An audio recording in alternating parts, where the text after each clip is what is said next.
It's 2 a.m. Your baby is crying, and you're trying to understand what they need. You've fed them, changed the diaper, rocked them, checked if they're too hot or too cold. But the crying continues, and one question keeps running through your mind. What is my baby trying to tell me? Is it hunger, tiredness, discomfort, or pain? The truth is, babies don't come with a cry dictionary, but their cries, their body language, and the situation around them can give you important clues.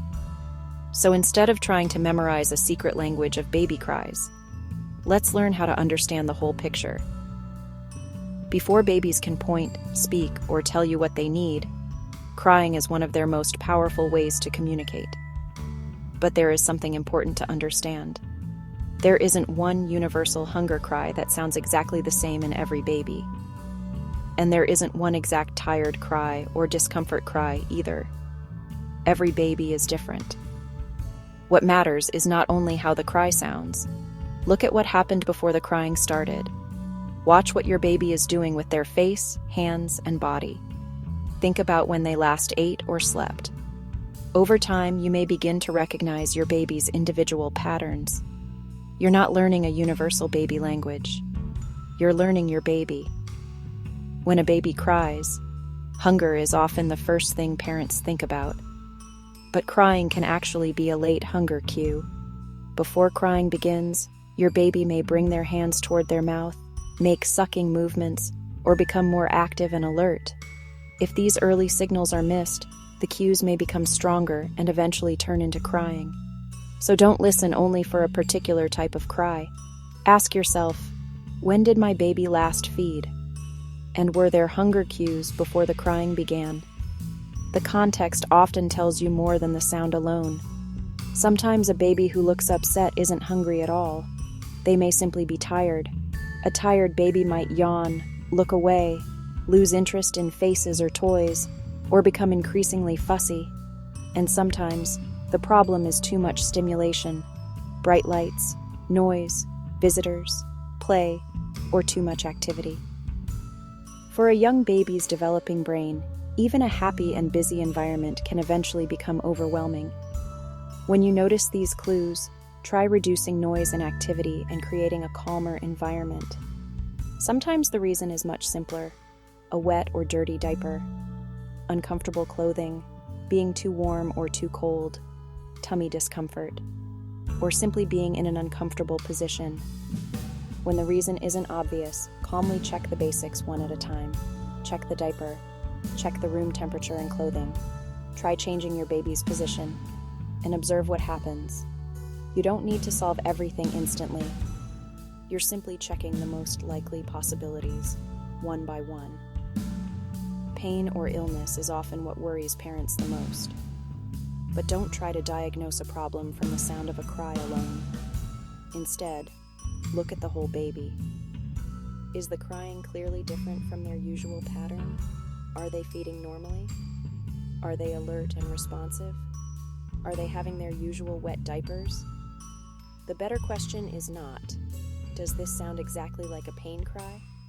The better question is something clearly different about my baby today? Here's something parents sometimes forget. Not every cry is a problem that needs to be fixed. Sometimes your baby has been fed, the diaper is clean, the room is comfortable, and nothing appears to be wrong. But your baby still cries. Sometimes babies simply need closeness, reassurance, and help calming down. Your voice, your touch, gentle rocking, or simply being held may be what they need in that moment. Comforting your baby is not failing to find the real reason. Sometimes comfort is the need. Here's why understanding cries can sometimes feel confusing. A baby can have more than one need at the same time. A slightly tired baby may only fuss, but a very tired baby who is also hungry and overstimulated may cry much more intensely. Needs can overlap. That's why memorizing a sound library. This sound means hunger. That sound means gas. This cry always means tiredness. Can sometimes make parenting more confusing, not less. Instead, try a simple 4-step method. When your baby cries, remember 4 simple words: listen, look, check, respond. Think of it as the cry detective method. You're not trying to guess instantly. You're collecting clues, checking the situation, and responding to what your baby may need. First, listen. Does this sound like your baby's usual fussing? Or is the crying much stronger or clearly different from normal? Then, look. Watch your baby's face, their hands, their legs, their movements, and their level of alertness. Are their fists clenched? Is their body relaxed or stiff? Are they turning away, reaching out, or becoming increasingly restless? The cry is one clue. Body language gives you more clues. Next, check the context. When did your baby last eat? How long have they been awake? Is the diaper clean? Could they be too warm or too cold? Has the environment become too noisy or stimulating? Then, respond. Try the most likely solution. Feed them if they're showing hunger cues. Reduce stimulation if they seem overwhelmed. Check for discomfort. Offer closeness and comfort. Then observe what happens. You don't need to identify every cry instantly. You're observing, responding, and gradually learning your baby's patterns. Most crying is a normal part of baby behavior. But sometimes crying happens together with signs that need medical attention. Seek medical advice if your baby has difficulty breathing, becomes unusually sleepy or difficult to wake, feeds much less than normal, has significantly fewer wet diapers, or has repeated vomiting. Continuous crying that is impossible to console and clearly different from your baby's usual behavior also deserves attention.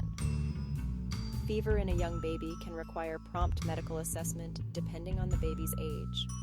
If something about your baby's behavior genuinely concerns you, contact your pediatrician or local medical service.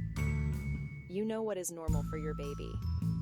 A significant change is worth paying attention to. So, can you understand what your baby's cries mean? Not by memorizing a perfect dictionary of sounds, but you can learn to notice patterns. Hunger often comes with feeding cues.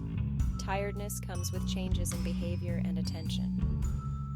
Discomfort may improve when you check your baby's physical needs or environment. And sometimes, your baby simply needs closeness and comfort. Listen. Look. Check. Respond. You won't understand every cry immediately. But day by day, you are learning something no guide can teach you completely. The unique language of your own baby. And with every response, you're learning your baby a little more.